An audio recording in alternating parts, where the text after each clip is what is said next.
अस्सलाम वालेकुम नाजरीन, प्रोग्राम रियासत और आवाम की ईद स्पेशल ट्रांसमिशन में मैं हूँ आपके साथ मारिया जदून। और आज जो लोग मुझे देख रहे हैं और पूरी दुनिया में जो लोग आज ईद मना रहे हैं उन सबको मीठी ईद बहुत बहुत मुबारक हो। और खाने पीने की इस वक्त आज जो है वो बहुत सारी डिशेस भी तैयार हो रही होंगी आप सबके घरों में। उम्मीद करती हूँ कि आप सब अच्छे से खा पी रहे होंगे, आज का दिन बहुत खुशी से मना रहे होंगे, मिल मिला रहे होंगे और तो और खूब हल्ला गुल्ला भी कर रहे होंगे। और आज के इस हल्ला गुल्ला में शामिल होने के लिए, इसको मज़ीद रंग देने के लिए आज हम यहाँ पर बैठे और आपकी इस खुशी को हम मज़ीद भी मीठा बनाएंगे। मेरे साथ स्टूडियोज़ में कुछ मेहमान भी मौजूद हैं, उनसे भी खूब बातें करेंगे, उनसे पूछेंगे कि उनकी ईद कैसी होती है, किस तरह से ईद मनाते हैं या गुजारते हैं, और मुख्तलिफ सवालात होंगे, उनसे बातें करेंगे। नाजरीन, आपका टाइम वेस्ट किए बगैर मैं अपने गेस्ट को इंट्रोड्यूस करवाऊंगी। मेरे साथ स्टूडियोज़ में मौजूद हैं सहाफ़ी तजज़ियाकार अदील राइट, और आज हमें स्पेशल टाइम दिया है हमारे स्पेशल गेस्ट हैं। He is an entrepreneur, he is Pakistani politician, he was special assistant to PM और उनका ताल्लुक पाकिस्तान तहरीक इंसाफ से है।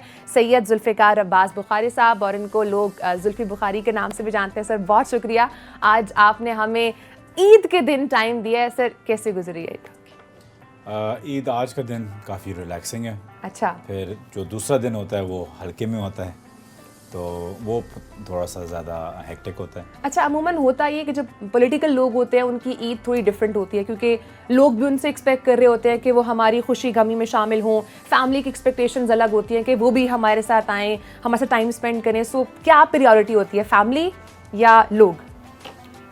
अगर आप पॉलिटिशियन हैं तो फिर लोग, अच्छा, वरना पॉलिटिशियन ना हो। सो क्या रूटीन क्या होती है आज का दिन? जो कैसा पहला दिन होता है ईद का, लोग वैसे ही भी लोग भी आवाम भी अपनी फैमिलीज़ के साथ गुजारते हैं या अपने रिश्तेदारों के साथ। तो हमारा भी यही है कि पहला दिन यूजुअली इस्लामाबाद में ही होता है, फिर दूसरा दिन अटक में होता है। बुखारी साहब, वैसे तवक्को नहीं कर रहे थे आप लोग कि ये ईद अपोजिशन में रह के गुजारनी पड़ेगी? चंद महीने पहले तक कोई सोच भी नहीं सकता था कि ये हुकूमत में रह के शायद आप ईद गुजारेंगे, लेकिन ये सरप्राइज़ जो मिला, इस पर क्या कहेंगे? या मैं कहता हूँ कि जो पाकिस्तानी पॉलिटिक्स है वो बेसिकली किसी नेटफ्लिक्स के सीरीज़ से कम नहीं है। तो हमेशा आपको टर्न्स और ट्विस्ट और वगैरह नज़र आते हैं। अभी आगे भी मज़ीद इंशाल्लाह आपको नज़र आएंगे। तो आप तो पाकिस्तान की पॉलिटिक्स में भरपूर तरीके से आने की तैयारियां कर रहे हैं। पहले तो आप मुआवने खसूसी थे और अब तो आप रुकन कौमी असम्बली की दौड़ में आने के लिए सुना है कि अपनी बरतानवी शहरियत छोड़ने की तैयारियां कर रहे हैं। जी, जारी बात है, एक जो लॉ है वो लॉ है कि आप ड्यूल नेशनैलिटी रख नहीं सकते। ऑल्दो जब मैं ऑफिस में था तो मैंने एक फ़ाइल मूव की थी कि पहले आपको लड़ना चाहिए और फिर अगर आप ओथ टेकिंग से पहले आपको अपना पासपोर्ट गिव अप करने के लिए अपॉर्चुनिटी मिले। मैंने अपने लिए नहीं किया था, मैंने वाज़ेह तौर पे बोला था कि मैं पहले से ही गिव अप करूँगा, लेकिन बाकियों के लिए, क्योंकि कोई शायद मेरे जैसा फॉर्चुनेट उस तरीके से ना हो, और जब वो छोड़ के आते हैं और 2-3 साल पाकिस्तान में लगाते हैं, अपने हल्के में लगाते हैं और फिर हार जाते हैं, फिर वहाँ से भी हारते हैं, यहाँ से भी अपनी वापस नौकरी पे नहीं जा सकते, तो उनके लिए ये किया था। तो ऐसे क्या चीज़ है जिसने मोटिवेट किया है कि इतनी कंफर्टेबल लाइफ को छोड़कर पाकिस्तानी सियासत में आना? क्योंकि पाकिस्तानी सियासत के बारे में थोड़ा सा ये परसेप्शन है कि थोड़ी सी हार्ड पॉलिटिक्स है, गालियाँ भी समटाइम्स आपको सुननी पड़ती हैं आवाम से भी। तो क्या चीज़ है जिसने मोटिवेट किया कि नहीं यार, मैंने जाना है और पाकिस्तान में सियासत करनी है? एक ही शख्स है, इमरान खान। अच्छा। अगर वो ना होते तो शायद मैं पॉलिटिक्स में इतनी जल्दी ना आता। आई थिंक कभी ना कभी एक इरादा था। अच्छा। क्योंकि मेरी फैमिली पॉलिटिक्स में है और मुझे हमेशा शौक़ भी था। लेकिन ज़ाहिर बात है इस एज पे या उस एज पे और उस वक्त बड़ा मुश्किल था फ़ैसला, क्योंकि लोग उनके पास फैमिलीज़ होती हैं, भाई होते हैं, बच्चे होते हैं जो उनका बिज़नेस वगैरह संभाल सके। तो मैं एक ही बेटा हूँ। तो बचपन से शौक था पॉलिटिक्स में आना, या बड़े होके डेवलप हुआ? नहीं, बड़े होके डेवलप हुआ। मेरे ताया, मेरे वालिद, मेरे कज़न, सब फैमिली, लोग भूल जाते हैं कि हमारी एक पॉलिटिकल फैमिली अभी से नहीं, काफ़ी अरसे से। तो उसमें एक शौक़ था, लेकिन पता नहीं उस शौक़ को मैं यूटिलाइज़ करता या नहीं अगर खान साहब ना होते। तो खान साहब से मुलाकात आपकी जो है वो पहली कब हुई, किस तरह से आपकी एफिलिएशन ये बनी, ये भी ज़रा बताइएगा। अब मुलाकात तो खैर बचपन से उनको कहीं ना कहीं किसी फंक्शन पे मिल जाते थे या जो भी, लेकिन वो वाकफ़ियत नहीं थी। वाकफ़ियत ये हुई कि पहले तो हमारी फैमिली ने और औरों ने भी, मीन असलम साहब भी उसमें थे, बल्कि उसमें उस वक्त सुहेल कमरियाल भी थे, लेकिन एक ईमानदार ग्रुप बना था 2010 या 2009 में ऐसे कुछ, तो उसमें वालिद साहब सब थे। तो उस ग्रुप ने खान साहब को ज्वाइन किया, बड़ा तगड़ा ग्रुप था, उसमें 2-3 एक्स मिनिस्टर्स, सिटिंग MPAs वगैरह ये थे।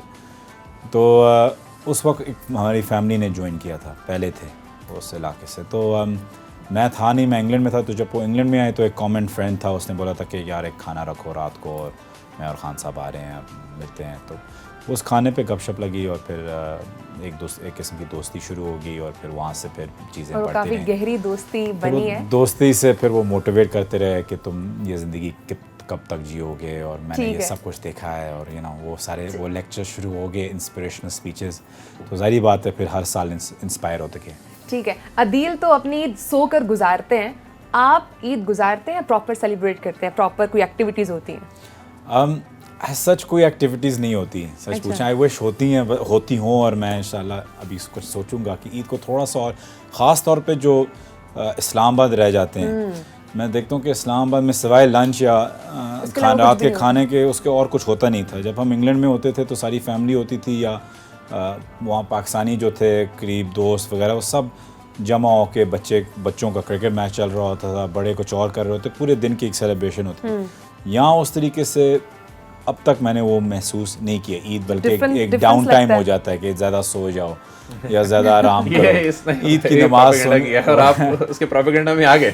सो खाने पीने में क्या पसंद है, क्या ख्वाहिश होती है? क्योंकि आपने कहा ना कि जब आप इस्लामाबाद होते हैं तो उनमें लंच या डिनर हो रहा होता है, सो क्या चीज़ ईद पर शौक से या खुद बाहर से खाना खाएंगे, या ख्वाहिश होती है कि बेगम हाथ से बना के दें? मुझे घर का खाना पसंद है। बाहर का भी आई डोंट माइंड, लेकिन ईद पे जनरली मैं गोश्त खोर हूँ। अच्छा, गोश्त खोर है। तो मुझे गोश्त पसंद है। छोटा बड़ा? हाँ, छोटा गोश्त, बड़ा गोश्त, मटन, बीफ? अच्छा, दोनों ठीक है। तो दोनों तो, और एज फार एज ईद है तो जाहिर बात है मीठा, लेकिन मैं कोशिश करता हूँ कि मीठा बहुत कम खाऊं। तो डाइट कॉन्शियस हैं आप थोड़े से? मैं एक्सट्रीमली डाइट कॉन्शियस हूँ, तो फिर मैं अपनी थोड़ी सी रूटीन बेहतर करना। अदील भी बहुत डाइट कॉन्शियस है, अदील भी बहुत। लेकिन पहले आप ये बताएं कि आपने मुझ पे तो इल्ज़ाम लगा दिया कि मैंने सो के ईद गुजारी, लेकिन आप बताएं कि आपने दिन कैसा गुजारा ईद का? मैंने सुबह उठ के ऑब्वियसली मैं तैयार हुई, जो मैं इतना तैयार आपको नजर आई, ये पूरा दिन लगा के आप तैयार ये पूरा दिन। हाँ, लड़कियों को तैयार होने में टाइम भी लगता है, इस तरह से नहीं इतना आसानी से हो जाता, और लड़कियों की और भी बहुत सारी चीज़ें होती हैं। आप मुझे बताएं कि आपने किसी को ईदी दी है, या आप सिर्फ ईदी ले रहे हैं अभी तक? नहीं, मैंने अपने ज़ाहिर बच्चों को ईदी दी, छोटों को, बहन भाइयों को ईदी दी, और बस। और आपने मुझे नहीं दी। जुल्फी साहब, आप बताएं, आप ईदी अभी कोई है जो आपको देता है ईदी, या अब आप उस एज में आ चुके हैं कि आपको देनी पड़ती है? मैं ज़बरदस्ती लोगों से लेता हूँ, तो आई होप आप लोगों ने तैयार की हुई हो। अच्छा, ये आपके लिए देखें ना, ये एक्सपेक्टिंग कि जुल्फी साहब हमें आज ईदी देंगे, और अदील भी, बट ऐसा कुछ हर ईद पर ये इसी तरह करती है, और हर ईद पे अदील मुझे नहीं देते। लेकिन खैर जुल्फी साहब, क्या मतलब खुद खाना बनाना आता है? कभी खुद ट्राई किया है? क्या चीज़ जो बहुत अच्छी बना लेते हैं? नहीं, मैं प्रोटीन शेक बहुत अच्छा बना लेता हूँ, लेकिन उसके अलावा एज यू डाइट कॉन्शियस उसके अलावा मेरे से कुछ खास बनता नहीं है। तो कभी दिल भी नहीं हुआ कुकिंग का? नहीं, नॉट रियली। सिर्फ पॉलिटिक्स, बट बचपन पहले आई मीन इंग्लैंड में कभी कभार नाश्ता बना लिया, मतलब कि एग्स वगैरह मैं अंडे बना सकता हूँ, लेकिन उबाल लेते थे आप? हाँ, लेकिन वो क्योंकि मैं डाइट कॉन्शियस हूँ, तो इसलिए वो एग वाइट्स निकाल के, तो ठीक है। लेकिन अदरवाइज कुकिंग में बिल्कुल ही मैं बहुत ही फारिग। ठीक है। सो आप चूँकि बरतानिया में आप पले बड़े, और अपने आप को वहाँ पर आपने ज़्यादा टाइम स्पेंड किया, सो यहाँ पर जब मूव हुए तो क्या ओवरऑल डिफरेंस आप देखते हैं? और बीइंग अ पाकिस्तानी पॉलिटिशियंस, क्या लगता है आपको कि पाकिस्तान में और बरतानिया में कुछ चेंजिंग्स होनी चाहिए? पॉलिटिक्स के हवाले से, एजुकेशन के हवाले से, डिफरेंट एस्पेक्ट से। अब एजुकेशन ज़ाहिर बात है कि लंबा टॉपिक है, बिकॉज वहाँ के डेमोग्राफिक्स बिल्कुल अलग हैं। यहाँ आपके पास कई खित्ते के लोग हैं, मदरसा सिस्टम है, उर्दू सिस्टम है, इंग्लिश मीडियम सिस्टम। वहाँ एक universal system all the way through, सिर्फ फ़र्क ये है कि प्राइवेट स्कूल्स हैं, पब्लिक स्कूल्स हैं। जहाँ तक पॉलिटिक्स की बात है, ये जो हम पहले बात कर रहे थे कि वहाँ की पॉलिटिक्स यहाँ से बड़ी अलग किस्म की, डिफरेंट किस्म की है। चाहे आप अमेरिका में डेमोक्रेट्स और रिपब्लिकन्स की हो, चाहे इंग्लैंड में कंजर्वेटिव और लेबर की हो, रिपब्लिकन्स कहेंगे कि जी गन्स के लाइसेंसेस देने चाहिए, गन्स अलाउड होनी चाहिए, डेमोक्रेट्स कहेंगे नहीं होनी चाहिए। डेमोक्रेट्स शायद क्लाइमेट चेंज पे ज़्यादा फोकस करेंगे, रिपब्लिकन्स उस पर नहीं फोकस करेंगे। लेबर लेबर लॉज पे ज़्यादा फोकस करेगी और कंजर्वेटिव्स इकोनॉमी बिजनेस सेक्टर पे प्राइवेट सेक्टर पे ज़्यादा फोकस देगी। तो जो आर्ग्यूमेंट्स आती हैं वो इन चीज़ों पे आती हैं। जो पाकिस्तान की पॉलिटिक्स में फिर से पहले भी अर्ज़ करा था, वो अभी तक पॉलिटिक्स पे पहुंची नहीं है, जो मेरी ज़ाती जो ख्याल है।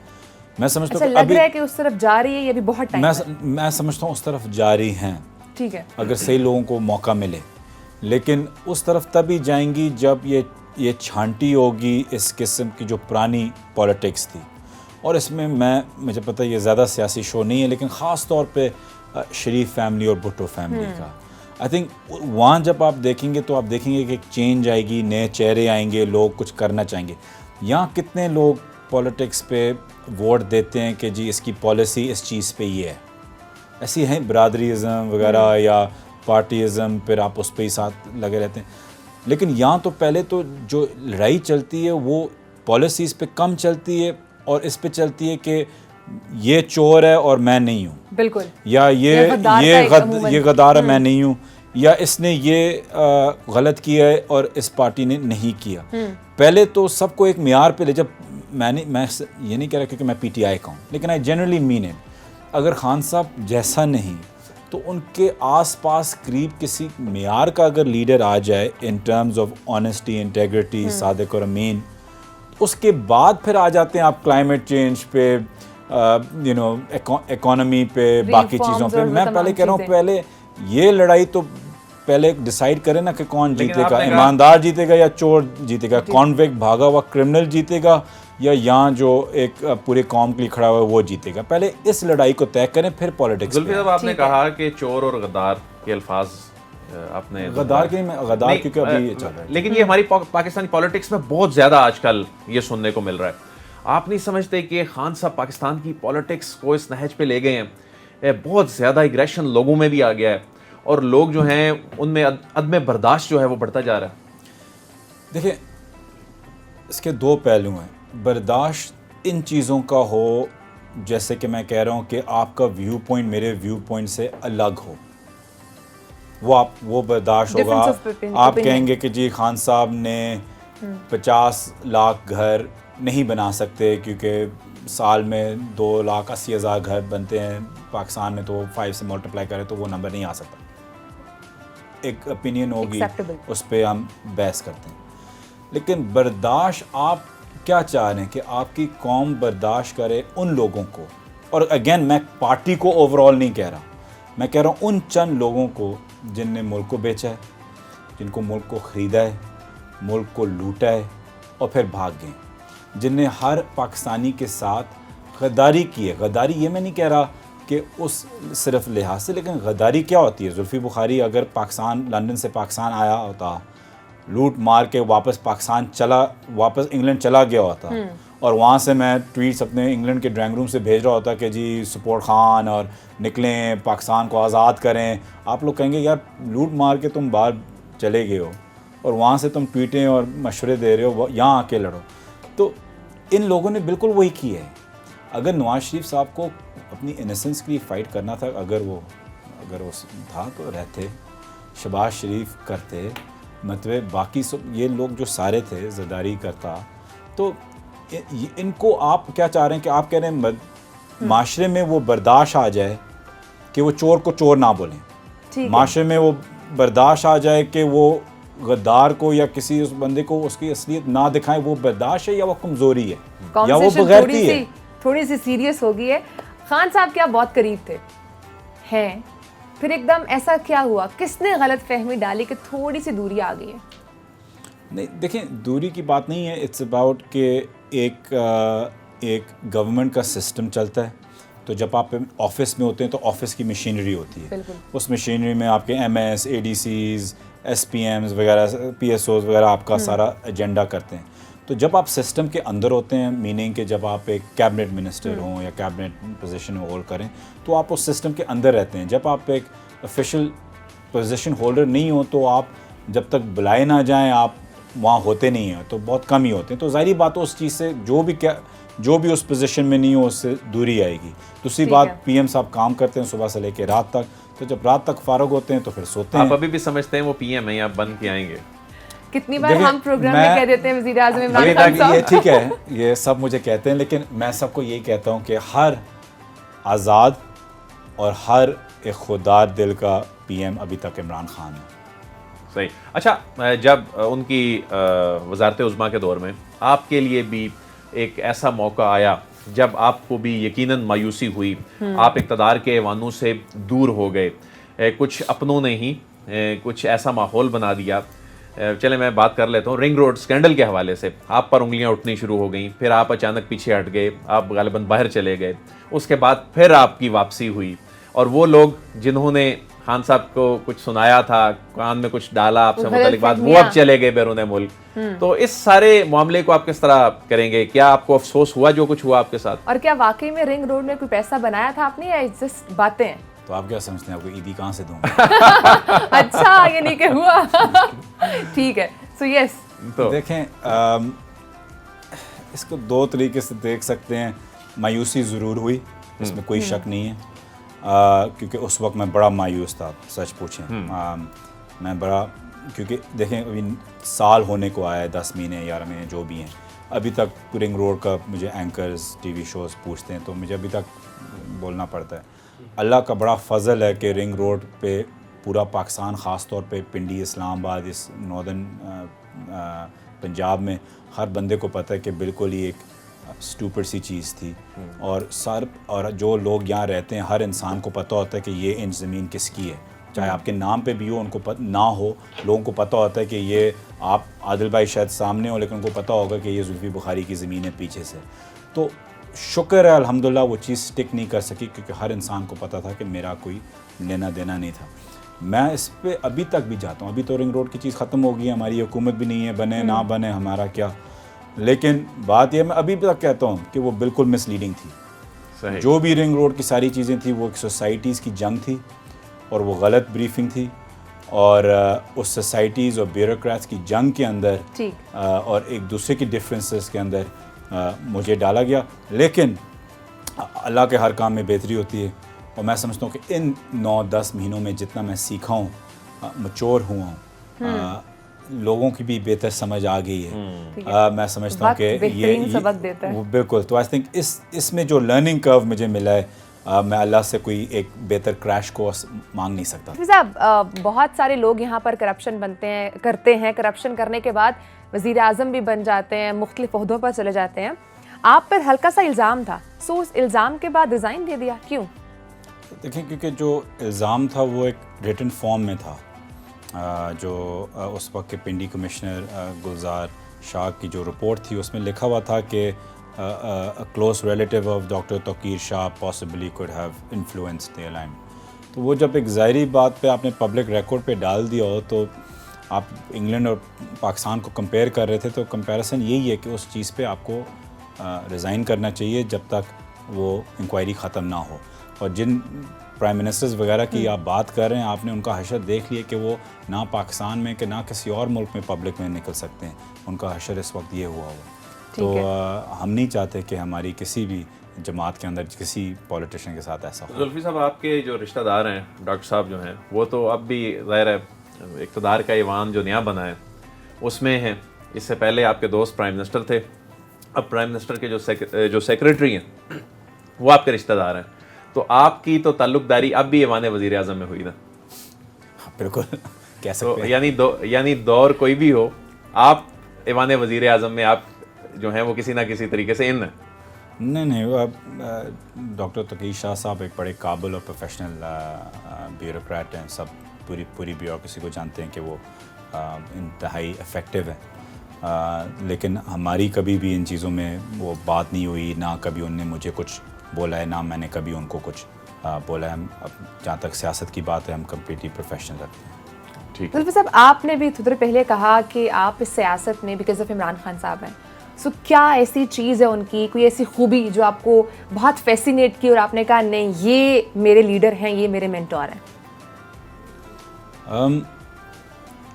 क्योंकि मैंने काफ़ी इवन बिफोर पॉलिटिक्स मेरा जो दोस्तों का सर्कल था वगैरह, तो मैं काफ़ी लीडर्स या उनके बच्चों को या जो भी लीडर्स बन गए हैं उनको जानता था। लेकिन मैं ऑफ्टन देखता था कि leader in front of the camera और लीडर बिहाइंड द कैमरा दो अलग लोग थे। अच्छा।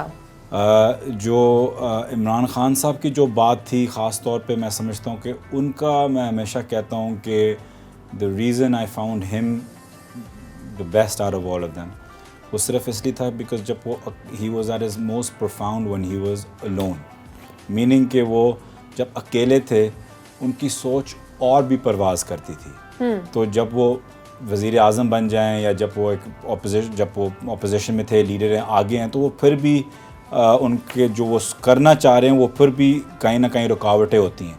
लेकिन जब वो अकेले होते हैं, वो आज़ाद होती है, तो उनकी सोच बिल्कुल और भी आगे चली जाती है कि वो पाकिस्तान के साथ क्या क्या करना चाहते हैं, किस तरीके से बेहतर करना चाहते हैं। तो वो चीज़ मुझे बड़ी अट्रैक्ट। तो ये तो उनकी थी खूबी, क्योंकि इंसान गलतियां भी करता है। तो ऐसी कौन सी गलती है, ऐसी कौन सी बुराई है इमरान खान साहब में, ये बड़ा मुश्किल सवाल जो आपको लगता है उनको इम्प्रूव करने की ज़रूरत है? जो खान साहब, बिकॉज एक दोस्त ही अच्छा मशवरा देता है ना एक दोस्त को। हाँ, क्यों आपने उनको उनके खिलाफ करना है? नहीं, खिलाफ नहीं, एक अच्छा दोस्त हुई तो जो आपको गलती बताए, जो आपको करेक्ट करे। जुल्फी साहब को टिकट भी मिलना है आगे इंशाल्लाह NA56 से, तो आप चाहती हैं कि अगले इलेक्शन में खान साहब की वो गलती जो है वो पूरी दुनिया को बता कर। सबसे बड़ी गलती आई थिंक इमरान खान साहब इज ओपन टू एवरीथिंग। हाँ, एब्सोल्युटली एब्सोल्युटली। आई थिंक अगर उनमें जो सबसे बड़ी गलती है कि वो खाना भी नज़र आ रहा है कि वो खाना बहुत जल्दी खा लेते हैं। अच्छा। अक्सर जब हम बाहर होते हैं और किसी अच्छे रेस्टोरेंट में खा रहे हों तो हम अपने मेन कोर्स में होते हैं और उनने अभी तक वो डिज़र्ट पे स्वीट पे चले गए हैं। अच्छा। फिर हम स्वीट पे होते हैं और उनने वो उठ के let's पहन go। रहे होते हैं, चल रहे होते हैं, हमने खाना भी नहीं ख़त्म किया होता, तो हम वहीं रह जाते हैं। अगर वो थोड़ा सा आहिस्ता हो जाए तो सबके लिए बेहतरी हो जाए, सबके लिए बेहतर। अच्छा, इसके अलावा एज अ पर्सन, एक कुछ ट्रेड्स होते हैं ना, उसमें मैं जानना चाहती कि उसमें कोई आपको लगता है कि नहीं ये चीज़ इमरान खान साहब को करेक्ट करनी चाहिए अपनी? ये तो आदत हो गई ना, चले। I think I don't know, I think maybe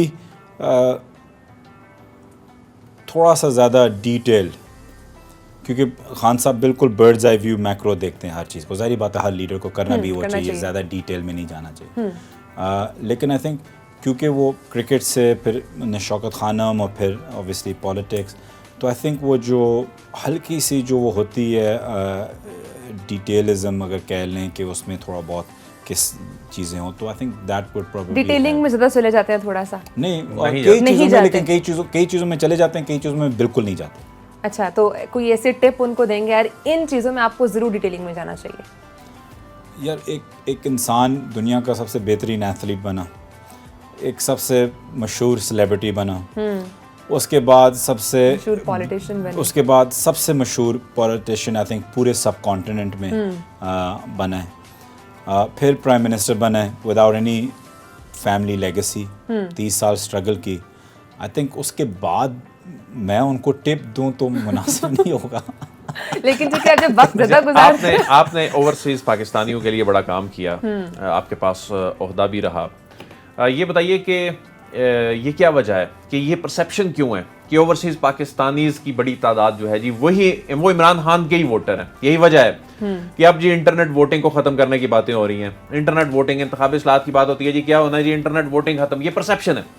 तो ये क्या बड़ी वजह आप समझते हैं, क्योंकि आप खुद भी ओवरसीज पाकिस्तानी हैं, तो ये ओवरसीज पाकिस्तानी एक इतनी बड़ी कॉन्स्टिट्यूंसी कैसे बन गई खान साहब की? अदरवाइज एक्सलेंट क्वेश्चन, क्योंकि रिसेंटली भी कोर्ट केस कल परसों भी हुआ है और उसमें कोर्ट ने भी बोला है ECP को कि आप एग्जैक्टली बताएं कि आप कहाँ तक पहुँचे हैं और आगे क्या करना है। इलेक्शन कमीशन, मैं माज़रत के साथ कहता हूँ कि गवर्नमेंट के साथ मिल के एक बहुत बड़ी साजिश करने जा रही है जहाँ वो ओवरसीज़ पाकिस्तानीज़ को वोटिंग राइट्स नहीं देंगे। ये नहीं कि उनको कहेंगे कि आपके पास नहीं रहे, लेकिन वोटिंग करने के लिए आपको एक मैकेनिज्म, एक टेक्नोलॉजी चाहिए। राइट तो उनके पास है, उनको तो बेसिकली मैकेनिज्म चाहिए, वो मैकेनिज्म चाहिए, वही तो वो उस मैकेनिज्म को जानबूझी से डिले करते जा रहे हैं। जब हम हुकूमत में थे तो इलेक्शन कमीशन ने खान साहब से, प्राइम मिनिस्टर से, फाइनेंस मिनिस्ट्री से पूछा था फंड्स के लिए भी 2.4 बिलियन रुपीज़ के। वो खान साहब ने भी बोले थे कि जल्द से जल्द करो, लेकिन वो आगे फाइल ही नहीं लेके गए। अब ना वो नादरा को इंस्ट्रक्ट कर रहे हैं कि ये टेक्नोलॉजी बनाएं, वो ऐप बनाएं जहाँ ऑनलाइन वोटिंग टेक प्लेस करें। ऑनलाइन वोटिंग से पहले ऑनलाइन रजिस्ट्री होनी पड़ती है। रजिस्ट्री मीनिंग कि जैसे कि यहाँ वोटर लिस्ट बनती है, तो वो वोटर लिस्ट बनने के लिए भी अभी तक वो तैयार नहीं है, और नादरा जो तैयार है तकरीबन उसको इजाज़त नहीं दे रही। तो ये क्या करेंगे कि वो आखिर में शहबाज शरीफ आएगा, रोएगा टीवी पे कि ओहो ओवरसीज़ पाकिस्तानी तो मेरी जान है, मेरे दिल हैं, ये वो मैं बड़ी कदर करता हूँ, हमने तो बहुत कोशिश की लेकिन ये ऑनलाइन एप्लीकेशन अभी तक तैयार नहीं हुई, तो इस इलेक्शन में नहीं अगली इलेक्शन में इंशाल्लाह आपको हम मौका देंगे। ये करेंगे आखिर में, ये मैं टीवी पे कह रहा हूँ, ये प्लीज़ रिकॉर्ड पे रखें। ये आके मगरमच्छ के आंसू रोएगा कि मैं कोशिश कर रहा था लेकिन नहीं हुए।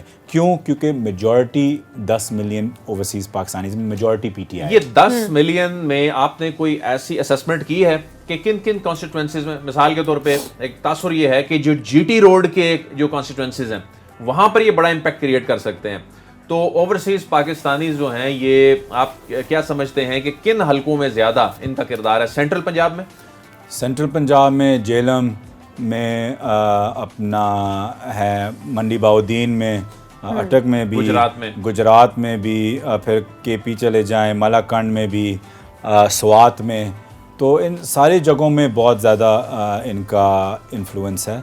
और बात ये कि अगर आप सीधा सीधा मोटा मोटा मैथ्स लें तो 10 मिलियन लोग हैं, आप बोलें कि कम से कम 30% वोटर टर्नआउट होगा तो 3 मिलियन लोग वोट करेंगे। 3 मिलियन लोग अगर आप डिवाइड कर लें कि यार 10,000 एक कंस्टिट्यूंसी में वोट करेंगे, इसका मतलब है कि 10,000 लोग एक्स्ट्रा वोट आपको मिलेगा हर एक 300 कंस्टिट्यूंसीज़ में। बिल्कुल ज़ीरो से हमने कुछ आई थिंक 70 कोई कंस्टिट्यूंसीज़ ऐसे कुछ हारी हैं जो 5-10 हज़ार के वोट से कम हारी हैं। तो ये वोट बड़ा इन्फ्लुएंस, गेम चेंजर वोट है ये मैं गेम चेंजर, ये पूरा स्विंग वोट है, ये आपके इलेक्शन को पूरा स्विंग करेगा, इसलिए ये इजाज़त नहीं देंगे। यहाँ से तो पॉलिटिकल डिस्कशन बहुत ज़्यादा हो रही है नाजरीन, लेकिन ब्रेक के बाद हम बात करेंगे कुछ पर्सनल हवाले से जुल्फी साहब की, और कुछ पर्सनल सवालात भी होंगे। सो ब्रेक के बाद यहीं से कंटिन्यू करेंगे, हमारे साथ रहिएगा।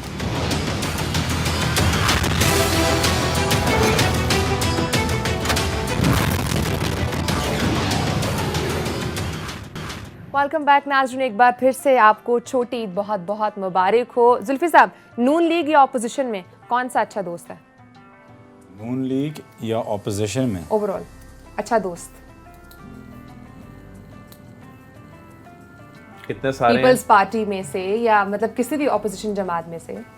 इतने सारे अच्छे लोग हैं, सोचना पड़ रहा है। महमूद एक अच्छा दोस्त है मेरा। ठीक है, एंड बस? या आई मीन अच्छा, बिलावल भुट्टो साहब को अगर 10 में से नंबर देने पड़े, आप जो पूछना चाह रही हैं वो पूछ। पॉलिटिक्स में पॉलिटिशियन 2। ठीक है, लोग बड़ा अप्रिशिएट करते हैं, he is a young politician, आना चाहिए, उभर सकते हैं, पॉलिटिकल फैमिली से बिलोंग करते हैं। मैं नहीं समझता लोग अप्रिशिएट करते हैं। आई थिंक उम्मीद थी, लेकिन उनने माशाल्लाह बहुत जल्दी से वो उम्मीद को बुझा दिया। अगर वो पहले निकलते, एक स्टांस लेते कि जो भी मेरे वालिद ने ये वो किया है, मैं एक अलग पॉलिटिशियन हूँ, मैं अपना एक इंसान हूँ, मैं उनकी पॉलिटिक्स को रद्द करता हूँ और वगैरह, तो आई थिंक उनका चांस बनता कि वो यूथ को भी अट्रैक्ट कर सकते थे और PPP को भी आगे लेके चल सकते थे। लेकिन बहुत जल्द वो बिल्कुल ही ट्विस्टेड हो गए। आपने वो गलत फैसला था उनका भी वज़ीर ख़ारजा बनने का। देखिए, आई थिंक मुल्क के लिए नुकसानदेह है, क्योंकि आई डोंट थिंक वो एक बहुत अच्छे फॉरेन मिनिस्टर बनेंगे। आई थिंक उनको बिल्कुल ही नहीं पता फॉरेन मिनिस्ट्री के बारे में या फॉरेन रिलेशनशिप्स के बारे में। तो आई थिंक एक गलत फ़ैसला है, लेकिन पाकिस्तान के लिए ज़ाती तौर पे उनकी अपनी ज़ात के हवाले से आई थिंक इट्स प्रॉब्ली एक अच्छा फ़ैसला है, बिकॉज उनको थोड़ी सी ट्रेनिंग मिल जाएगी चीज़ों की और शायद वो सीख जाएंगे। हाँ, शायद वो थोड़े से मैच्योर हो जाएं और ये वो चीज़ें थोड़ी सी बेहतर हो जाएं। अच्छा, one word for Reham Khan. I have no words for Reham Khan. ये सबसे अच्छा वर्ड था। मरियम नवाज,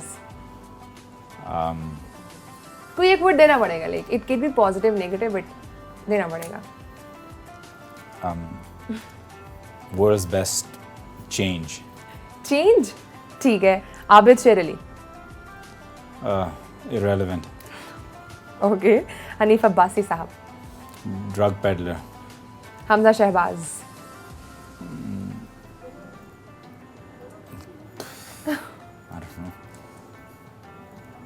ठीक। शहबाज शरीफ साहब, कौन आर्टिस्ट? ओके। अली अमीन गंडापुर साहब, अली अमीन गंडापुर साहब, वो जब, क्योंकि मेरे भाई हैं, I am very close to him, तो मुझे इजाज़त होगी। मैं हमेशा जब भी उनका सोचता हूँ तो शहद का सोचता हूँ। शहद की बोतल याद आ जाती है। लेकिन ठीक है, क्योंकि उनके साथ एसोसिएट है एंड अली भाई love you but you know आपको शहद भेजते हैं वो?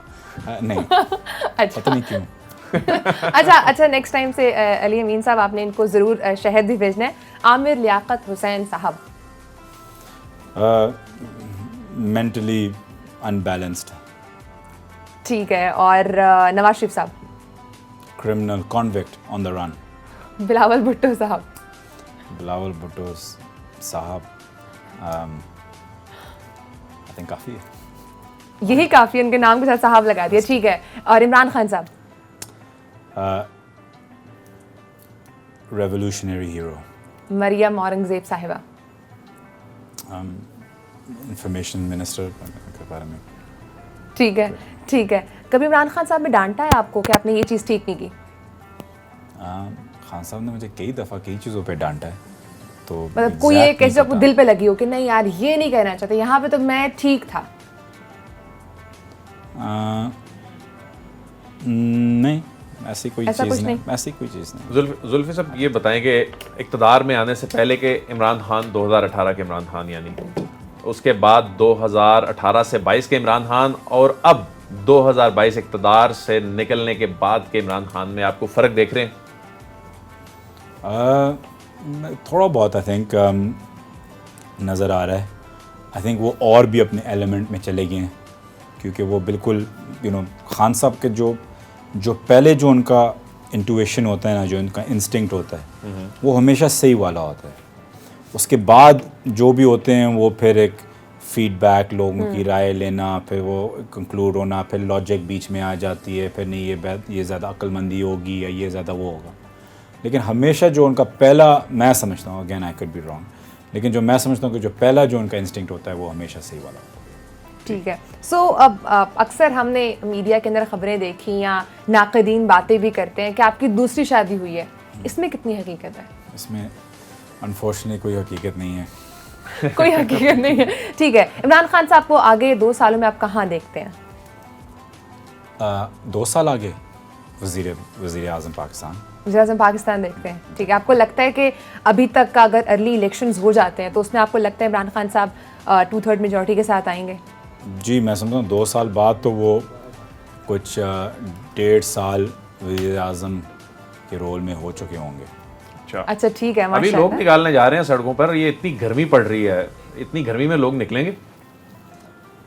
या हमने पहले बारिश होती थी, हम पूछते थे बारिश में निकलेंगे। ठंड में? फिर ठंड होती थी, हम पूछते थे कि ठंड में। अब तो मुझे लगता है खान साहब और लोग निकालने में जहाँ तक बात आती है, हमें पूछना ही नहीं चाहिए। ठीक है। सो आपको क्या लगता है कि आपके जब पूरा तहरीक इंसाफ का दौर चला, जब तक आप साथ थे, कौन सी ऐसी